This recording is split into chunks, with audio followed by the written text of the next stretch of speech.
ಜೈ ಹಿಂದ್. ನಾನು ರಘು, ಹೆಮ್ಮಾನೆ ಗ್ರಾಮದ ನಿವಾಸಿ. ನಾನು ಭಾರತೀಯ ವಾಯುಸೇನೆಯಲ್ಲಿ ಸುಮಾರು 10 ವರ್ಷಗಳಿಂದ ಕೆಲಸ ಮಾಡುತ್ತಿದ್ದೇನೆ. Today I stand before you not just as a soldier but as a proud son of this great nation. ನಮ್ಮ ಭಾರತ ಶಾಂತಿಯುತ ದೇಶವಾದರೂ ಶತ್ರುಗಳು ನಮ್ಮ ದೇಶ ಅಥವಾ ಜನರ ಮೇಲೆ ಕೈ ಹಾಕಿದರೆ ಅವರನ್ನು ನೆಲಸಮಾಧಿ ಮಾಡಬಲ್ಲಂತಹ ಸಾಮರ್ಥ್ಯ ಹೊಂದಿರುವ ರಾಷ್ಟ್ರ. ಇಂತಹ ಒಂದು ಕೃತ್ಯಕ್ಕೆ ಉದಾಹರಣೆ ಅಂದರೆ ಈ ಆಪರೇಷನ್ ಸಿಂಧೂರ್. ಇಂದು ನಾನು ಆಪರೇಷನ್ ಸಿಂಧೂರ್ ಕುರಿತು ಮಾತನಾಡಲು ಹೊರಟಿದ್ದೇನೆ.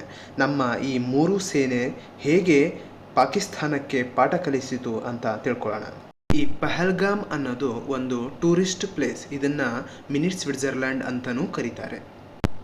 ನೋಡಲು ತುಂಬ ಸೊಗಸಾದ, ಸುತ್ತಲೂ ಬೆಟ್ಟ ಗುಡ್ಡಗಳಿಂದ ಕೂಡಿರುವಂತಹ ಒಂದು ಜಾಗ. ಪಹಲ್ಗಾಮ್ ಅನ್ನೋ ಜಾಗ ಅನಂತನಾಗ್ ಡಿಸ್ಟಿಕ್ನ ಬೈಸರನ್ ವ್ಯಾಲಿಯಲ್ಲಿ ಕಂಡುಬರುತ್ತದೆ. ಏಪ್ರಿಲ್ 22ರಂದು ಯಾರೆಲ್ಲ ಆ ಜಾಗಕ್ಕೆ ವೀಕ್ಷಿಸಲು ಹೋಗಿದ್ರೋ ಅವರಿಗೆಲ್ಲ ಕರಾಳ ದಿನ ಅಂತಲೇ ಹೇಳ್ಬೋದು. ಯಾಕೆಂದರೆ ಅವತ್ತು ಟೆರರಿಸ್ಟ್ ಅಟ್ಯಾಕ್ ಆಗುತ್ತೆ. 5 ಜನ AK-47 ಹಿಡ್ಕೊಂಡು ಬಂದು ನೀನು ಹಿಂದೂನಾ ಮುಸ್ಲಿಮ್ನಾ ಅಂತ ಕೇಳಿ ಅವ್ರನ್ನ ಹೊಡಿತಾರೆ. ಕಲ್ಮಾ ಓದಿದರೆ ಬಿಡ್ತಾರೆ, ಇಲ್ಲ ಅಂದರೆ ಅವ್ರನ್ನ ಹೊಡೆದು ಸಾಯಿಸ್ತಾರೆ. ತನ್ನ ಹೆಣ್ಣು ಮಕ್ಕಳ ಹೆಂಡತಿಯರ ಮುಂದೆನೇ ಗಂಡಸರ ಹತ್ಯೆ ಆಗುತ್ತೆ. ನೋಡಿ ಹೇಗೆ ಒಂದು ಕೃತ್ಯ ನಡೆದಿದೆ ಪಹಲ್ಗಾಮಲ್ಲಿ, ಅನಂತನಾಗ್ ಡಿಸ್ಟಿಕ್ನಲ್ಲಿರುವಂತಹ ಜಾಗ. ಈ 5 ಜನ ಟೆರರಿಸ್ಟ್ಗಳು ಲಷ್ಕರ್ ಇ ತೈಬಾದ ಶಾಡೋ ಗ್ರೂಪ್ ಆಗಿರುವ TRF ಗುಂಪಿಗೆ ಸೇರಿದವರು. ಈ ದೃಶ್ಯವನ್ನು ಗಮನಿಸಿ.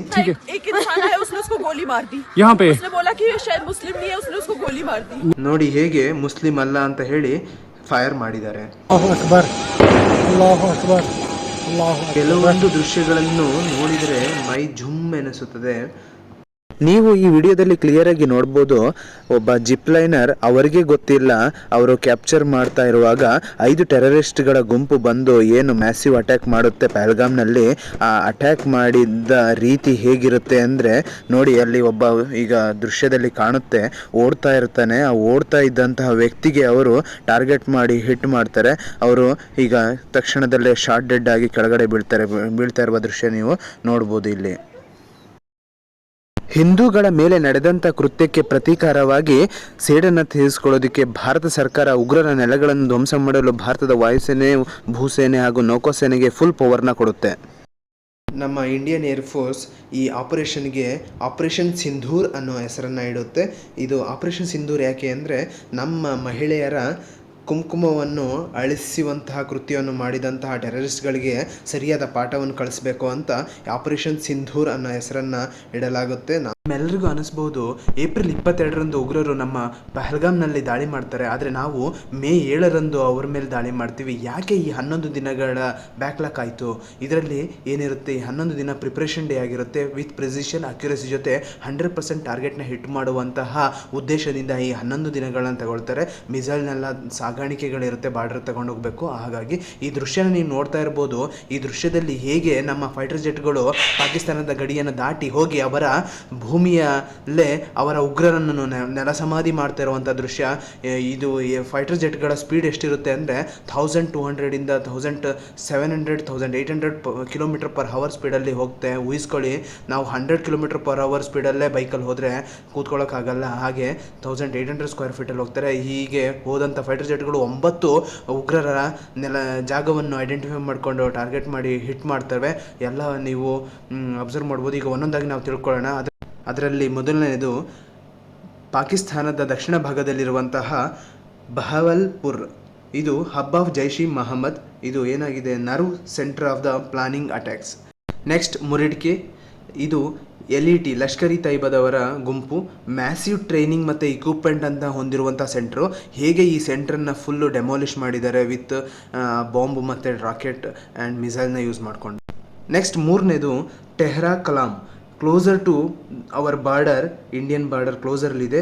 Use by Jaish e Mohammed.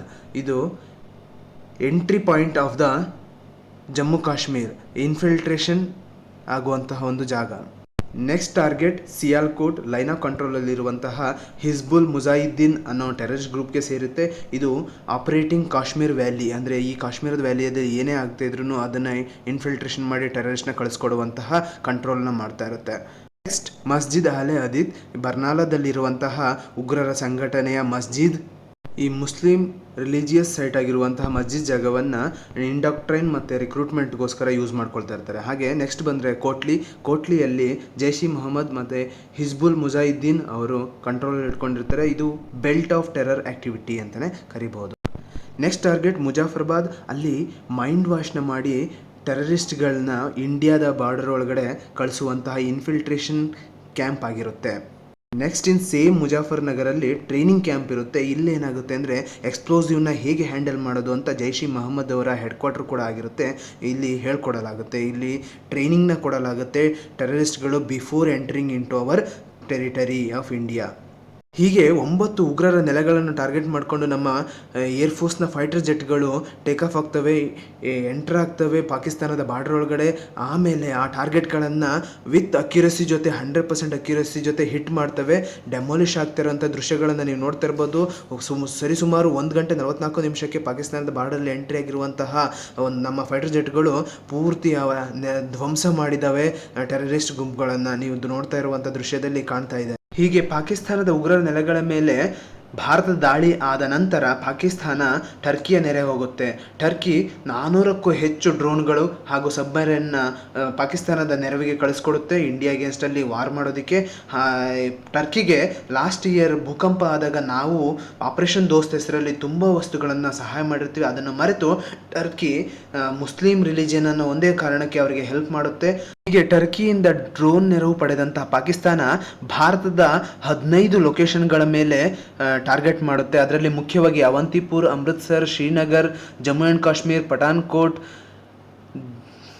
ಜಲಂಧರ್, ಲುಧಿಯಾನ, ಆದಂಪುರ್, ಚಂಡೀಗರ್, ನಾಲ್, ಫಲೌದಿ, ಉತ್ತರ್ಲೆ, ಭುಜ್ ಇವೆಲ್ಲ ಭಾರತದ ವಾಯುನೆಲೆಯ ಏರ್ಬೇಸ್ಗಳಾಗಿರುತ್ತೆ. ಇದನ್ನು ಟಾರ್ಗೆಟ್ ಮಾಡಿದ ಪಾಕಿಸ್ತಾನ ಎಲ್ಲ ರನ್ವೇಗಳನ್ನು ಡೆಸ್ಟ್ರಾಯ್ ಮಾಡುವ ಉದ್ದೇಶದಿಂದ ಡ್ರೋನ್ಗಳನ್ನು ಕಳಿಸುತ್ತೆ. ಈ ಪಾಕಿಸ್ತಾನದಿಂದ ಲಾಂಚ್ ಆದಂತಹ ಡ್ರೋನ್ಗಳು ಭಾರತದ ಗಡಿಭಾಗಕ್ಕೆ ಬಂದ ಕೂಡಲೇ ರಡಾರ್ ಟ್ರ್ಯಾಕ್ ಮಾಡುತ್ತೆ. ಟ್ರ್ಯಾಕ್ ಆದ ಕೂಡಲೇ ಏರ್ ರೈಡ್ ಸಿಸ್ಟಮ್ ಆನ್ ಆಗುತ್ತೆ. ನಮ್ಮ ಡಿಫೆನ್ಸ್ ಸಿಸ್ಟಮಲ್ಲಿ ಏರ್ ರೈಡ್ ಸಿಸ್ಟಮ್ ಆನ್ ಆದರೆ ವಿತಿನ್ 2 to 3 ಮಿನಿಟ್ಸಲ್ಲಿ ಏರ್ಕ್ರಾಫ್ಟ್ ಟೇಕ್ ಆಫ್ ಆಗುತ್ತೆ.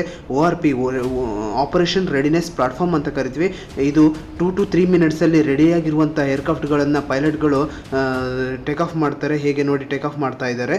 ಪಾಕಿಸ್ತಾನದ ಉಗ್ರರ ಇನ್ಫ್ರಾಸ್ಟ್ರಕ್ಚರ್ಗಳನ್ನು ಡೆಮಾಲಿಷ್ ಮಾಡಲು ಉಪಯೋಗಿಸಿದಂಥ ಏರ್ಕ್ರಾಫ್ಟ್ಗಳು ಸು-30 MKI, Tejas, Rafale, MiG-29, Mirage 2000. ಪಾಕಿಸ್ತಾನದ ಏರ್ ಡಿಫೆನ್ಸ್ ಸಿಸ್ಟಮ್ನ ಹ್ಯಾಕ್ ಮಾಡಿ ಅದರ ಕಣ್ಣು ತಪ್ಪಿಸಿ ಅವರ ಜಾಗದಲ್ಲಿ ಹೋಗಿ ಅವರ ಉಗ್ರರ ನೆಲೆಗಳನ್ನು ನೆಲಸಮಾಧಿ ಮಾಡಿದಂತಹ ಈ ಫೈಟರ್ ಪೈಲಟ್ಗಳಿಗೆ ಒಂದು ಹ್ಯಾಟ್ಸ್ ಆಫ್. ಈ ಹೈ ಸ್ಪೀಡ್ ಫೈಟರ್ ಜೆಟ್ಗಳು ಡಿಫ್ರೆಂಟ್ ಪ್ಲೇಸಸ್ಸಿಂದ ಟೇಕ್ ಆಫ್ ಆಗಿ ಅವರ ಉಗ್ರರ ನೆಲೆಗಳನ್ನು ನೆಲಸಮಾಧಿ ಮಾಡಿ ವಾಪಸ್ ಲ್ಯಾಂಡ್ ಆಗ್ತವೆ ಇಂಡಿಯಾಗೆ. ಫೈಟರ್ ಜೆಟ್ ಮಾತ್ರವಲ್ಲದೆ ನಮ್ಮಲ್ಲಿ multi layered air defensive system ಇದೆ. ಅದರಲ್ಲಿ ಸ್ಯಾಮ್ ಬರಾಕ್ 8 100 ಕಿಲೋಮೀಟರ್ ರೇಂಜ್ನ ಹೊಂದಿರುವಂತಹದ್ದು. QR SAM surface to air missile 30 kilometre ರೇಂಜ್ನ ಹೊಂದಿದೆ. Next S-400 Russian made 400 kilometre killing ರೇಂಜ್ನ ಹೊಂದಿದೆ. ಆಕಾಶ್ 45 ಕಿಲೋಮೀಟರ್ನ ಕಿಲ್ಲಿಂಗ್ ರೇಂಜ್ನ ಹೊಂದಿದೆ. ಹೀಗೆ ಮಲ್ಟಿ ಲೇಯರ್ಡ್ ಏರ್ ಡಿಫೆನ್ಸ್ ಸಿಸ್ಟಮ್ನ ಹೊಂದಿರುವಂಥ ಭಾರತ ದೇಶದ ಮೇಲೆ ಯಾವುದೇ ದೇಶವಾಗಲಿ ಅಟ್ಯಾಕ್ ಮಾಡುವ ಮುಂಚೆ ಯೋಚನೆ ಮಾಡಬೇಕು. ಯಾವುದೇ ಅಟ್ಯಾಕ್ ಮಾಡಿದರೂ ಅದು ಕಷ್ಟಕರ. ಅದು ನಮ್ಮ ದೇಶದ ಮೇಲೆ ಬೀಳುವ ಮುಂಚೆಯೇ ನಮ್ಮ ಏರ್ ಡಿಫೆನ್ಸ್ ಸಿಸ್ಟಮ್ ಅದನ್ನು ಹೊಡೆದು ಉಳಿಸುತ್ತೆ. ಇದರ ಪ್ರತೀಕಾರವಾಗಿ ನಮ್ಮ ದೇಶ ಪಾಕಿಸ್ತಾನದ ಕರಾಚಿ ಮತ್ತು ನೂರ್ಖಾನ್ ಏರ್ಬೇಸ್ಗಳನ್ನು ಧ್ವಂಸ ಮಾಡುತ್ತೆ ಹಾಗೂ ಪಾಕಿಸ್ತಾನದ ಏರ್ ಡಿಫೆನ್ಸಿವ್ ಕಂಟ್ರೋಲ್ ಸಿಸ್ಟಮ್ ಸೆಂಟರನ್ನೇ ಧ್ವಂಸ ಮಾಡುತ್ತೆ ಡ್ರೋನ್ ಅಟ್ಯಾಕಿಂದಾಗಿ. ಮತ್ತು ಹಲವು 11 ಪಾಕಿಸ್ತಾನದ ಏರ್ ಬೇಸ್ಗಳನ್ನು ಸ್ಟ್ರೈಕ್ ಮಾಡುತ್ತೆ. ಅದರಲ್ಲಿ ನೂರ್ಖಾನ್, ರಫೀಕ್, ಮುರಿದ್, ಸುಕೂರ್, ಸಿಯಾಲ್ಕೋಟ್, ಪರ್ಸೂರ್, ಚುನಿಯಾನ್, ಸರ್ಗೋದಾ ಹೀಗೆ ಹಲವಾರು ಜಾಗಗಳನ್ನು ಟಾರ್ಗೆಟ್ ಮಾಡಿ 20% ಹೆಚ್ಚು ಅವರ ಇನ್ಫ್ರಾಸ್ಟ್ರಕ್ಚರ್ನ ಡಿಸ್ಟ್ರಾಯ್ ಮಾಡುತ್ತೆ. ಇನ್ನು ಅಷ್ಟೊಂದು ಬಡಾಯಿ ಕಚ್ಕೊಳ್ಳುವಂಥ ಪಾಕಿಸ್ತಾನದ ಮಿಲಿಟರಿ ಸ್ಟ್ರೆಂತ್ ಹಾಗೂ ಇಂಡಿಯಾದ ಮಿಲಿಟರಿ ಸ್ಟ್ರೆಂತ್ನ ಕಂಪೇರ್ ಮಾಡೋದಾದರೆ ವಾರ್ಷಿಕ ಮಿಲಿಟರಿ ಎಕ್ಸ್ಪೆಂಡಿಚರ್ $10.2 ಬಿಲಿಯನ್ ಇದ್ದರೆ ನಮ್ಮ ಭಾರತ ದೇಶದ್ದು $86.1 ಬಿಲಿಯನ್. ಹಾಗೆ ಅವರಲ್ಲಿ ಮಿಲಿಟರಿ ಸ್ಟ್ರೆಂತ್ 6 lakhs ಇದ್ದರೆ ನಮ್ಮಲ್ಲಿ 15 ಲಕ್ಷ ಸೈನಿಕರಿದ್ದಾರೆ. ಅವರಲ್ಲಿ 1399 ಫೈಟರ್ ಏರ್ಕ್ರಾಫ್ಟ್ಗಳಿದ್ದರೆ ನಮ್ಮಲ್ಲಿ 2229 ಫೈಟರ್ ಏರ್ಕ್ರಾಫ್ಟ್ಗಳಿದ್ದಾವೆ. ಅವರಲ್ಲಿ 121 ನೇವಲ್ ಯೂನಿಟ್ಸ್ಗಳಿದ್ದರೆ ನಮ್ಮಲ್ಲಿ 293 ನೇವಲ್ ಯೂನಿಟ್ಸ್ಗಳಿದ್ದಾವೆ. ಅವರಲ್ಲಿ ನ್ಯೂಕ್ಲಿಯರ್ 170 ವಾರ್ಹೆಡ್ಸ್ಗಳಿದ್ರೆ ನಮ್ಮಲ್ಲಿ ನ್ಯೂಕ್ಲಿಯರ್ ವಾರ್ಹೆಡ್ಸು 180 ಇವೆ. ಹೀಗೆ ಭಾರತೀಯ ವಾಯುಸೇನೆ ಭಾರತದ ಆಕಾಶವನ್ನು ಸುರಕ್ಷಿತವಾಗಿಟ್ಟರೆ, ಭಾರತೀಯ ಭೂಸೇನೆ ಗಡಿಭಾಗಗಳನ್ನು ಸುರಕ್ಷಿತವಾಗಿಡುತ್ತದೆ. ಹಾಗೂ ಭಾರತೀಯ ನೌಕಾಸೇನೆ ಭಾರತದ ಜಲಮಾರ್ಗಗಳನ್ನು ಟೆರರಿಸ್ಟ್ಗಳಿಂದ ಸುರಕ್ಷಿತಗೊಳಿಸುತ್ತದೆ. ಹೀಗೆ ಮೂರು ಸೇನೆಯು ಒಗ್ಗಟ್ಟಾಗಿ ನಿಂತು ಉಗ್ರರ ನೆಲೆಗಳನ್ನು ನೆಲಸಮಾಧಿ ಮಾಡುವ ಮುಖಾಂತರ ಆಪರೇಷನ್ ಸಿಂಧೂರ್ ಕಾರ್ಯಾಚರಣೆಯನ್ನು ಯಶಸ್ವಿಗೊಳಿಸಿದ್ದಾರೆ. ಇನ್ನು ಭಾರತ ಮಿಲಿಟರಿ ಪವರ್ನಲ್ಲಿ ವಿಶ್ವದಲ್ಲೇ 4ನೇ ಸ್ಥಾನ ಪಡೆಯುತ್ತೆ. ಹೀಗೆ ನಮ್ಮ ಸಾಮರ್ಥ್ಯವನ್ನು ಅರಿತ ಪಾಕಿಸ್ತಾನ ಎಲ್ಲಿ ಭಾರತ ದೇಶ ಪಾಕಿಸ್ತಾನದ ಮೇಲೆ ಪೂರ್ಣ ಪ್ರಮಾಣವಾಗಿ ಯುದ್ಧ ಘೋಷಣೆ ಮಾಡುತ್ತೋ ಅನ್ನೋ ಭಯದಲ್ಲಿ ಸೀಸ್ ಫೈರ್ಗೆ ಒಪ್ಕೊಳ್ತಾರೆ. ನಮ್ಮ ಭಾರತ ದೇಶದ ಸೈನಿಕರ ಎದುರು ಯುದ್ಧ ಭೂಮಿಯಲ್ಲಿ ಹೋರಾಡಲು ಹೆದರಿದ ಪಾಕಿಸ್ತಾನ ಸೀಸ್ ಫೈರ್ಗೆ ರಿಕ್ವೆಸ್ಟ್ ಮಾಡುತ್ತೆ. ನಮ್ಮ ದೇಶದ DGMO ಅವರಿಗೆ ಕರೆ ಮಾಡ್ತಾರೆ.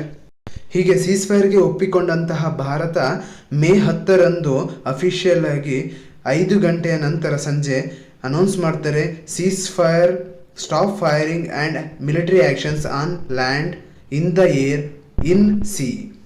Pakistan called the Director General of Military Operations of India at 15:35 hours earlier this afternoon. It was agreed between them that both sides would stop all firing and military action on land and in the air and sea with effect from 1700 hours Indian Standard Time today. ಇಂತಹ operation Sindoor ಬಗ್ಗೆ ಮಾತನಾಡಲು ಅವಕಾಶ ನೀಡಿದ ನಿಮ್ಮೆಲ್ಲರಿಗೂ ಹಾಗೂ Lingaraj sir ಅವರಿಗೂ ಧನ್ಯವಾದಗಳನ್ನು ತಿಳಿಸುತ್ತಾ, ನನ್ನ ಮಾತನ್ನು ಮುಗಿಸುವ ಮುಂಚೆ ನಿಮ್ಮ ಅಕ್ಕಪಕ್ಕದಲ್ಲಿ ಯಾರಾದರೂ ಸೈನಿಕರಿದ್ದರೆ ಅವರಿಗೆ ಗೌರವವನ್ನು ನೀಡಿ ಎಂದು ಹೇಳುತ್ತಾ ನನ್ನ ಈ ಮಾತುಗಳನ್ನು ಮುಗಿಸುತ್ತಿದ್ದೇನೆ. ಜೈ ಹಿಂದ್.